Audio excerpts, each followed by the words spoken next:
Well, g'day Dragons fans. This list came out today that just lists all the Dragons players that are off contract at the end of the 2025 season. I know it seems a long way away, but I thought I'd have a bit of a chat about some of my thoughts around these players that are off contract. My name goes immediately to the first name on this list, and that's Christian Tuipulotu. He seems like one that I'd be looking to keep, but you look at the other wingers that are off contract. I don't think it's a guarantee that we absolutely have to keep him. There's guys like Selwyn Cobbo, Ronaldo Muatalo, Katoni Staggs.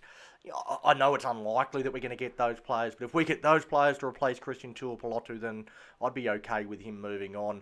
There's also a couple of other names on that list.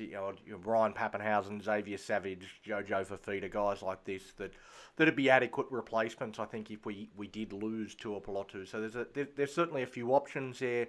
But Christian Tuipulotu, for me, I don't think we're going to get any of those players. I think that he's been a very good player for us. He's our number one winger right now.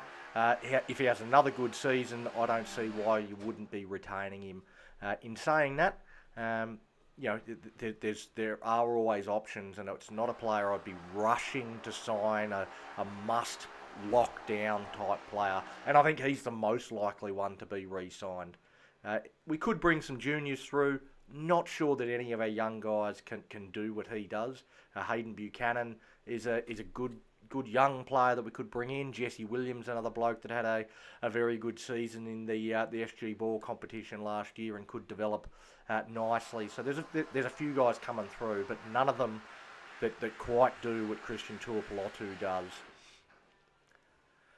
Jack de Bellin's the other one that gets talked about in this little article. I would seriously consider keeping JDB for one more year. I think he's got plenty of quality footy left in him, and we will need some experienced heads to help bring this crop of youngsters through. We've got a great crop of young blokes coming through, but I don't know that they're quite ready, and having a guy like Jack de Belin around, I think, would definitely help them.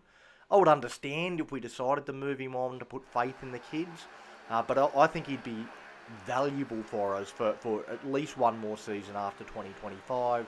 But again, I wouldn't be rushing to do it. I'd be waiting until around about mid-season, see how his body's holding up. If it's holding up well, then you sign him for another season, so long as form dictates that he should be signed.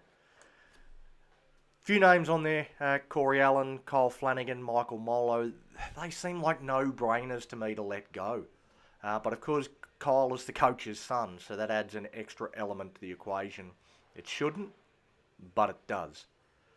Sione Finau, Viliami Fafita, they have potential to save their spots.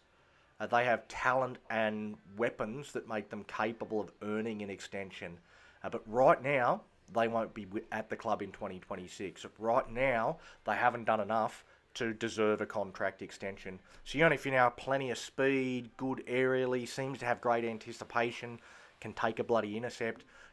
He's got some weapons, but he gets injured at the wrong times at the moment, and I'm not sure whether he's going to need to go to another level if he is to earn that extension for 2026. We don't have a lot of depth in the outside backs. He's a guy that certainly could fill that spot, and wouldn't be the worst guy to keep around for another season or two. Viliami Fafita, on the other hand, he looks the part, but he hasn't produced anything yet. 2025, he played a lot of New South Wales Cup. There was only one game in the entire season where he managed to get to 100 metres. And in that game, it was exactly 100 metres. So it wasn't like he blew the top off and ran for 270 metres in a game. It was bang on 100 metres. He's just not doing enough with the ball in hand. Seems adequate defensively, doesn't miss too many tackles. I don't know that he gets tested too often around the middle, but he does his job defensively. That's not what you really need from him. A guy that size, you want him to bend the line, you want him to break the line, you want him to just have an impact and drive the opposition backwards. Haven't seen him do that yet. He needs to realise how big he is. He needs to show some bloody mongrel. He's got the physical tools, but does he actually have the ability? We haven't seen it yet. Right now, he's absolutely no hope of getting a contract for 2026. But he's huge. So hopefully, I'm crossing my fingers that he can realise how big he is, find some nuts, and actually play with some heart and spirit. But at the moment, he probably doesn't have a contract for next year.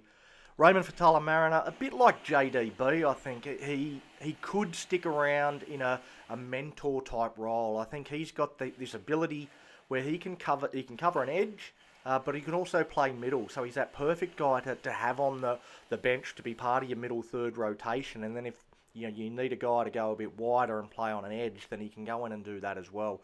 That sort of versatility, we don't have a lot of that. So I think that's a role that a guy like Jacob Halangahu may be able to fill, but he might not be ready to take that role on full time in 2026. So again, I think Ray could earn another 12 months to keep that experience in the side as we bring through these young forwards. Yeah, that's my thoughts and feelings around who we should re-sign.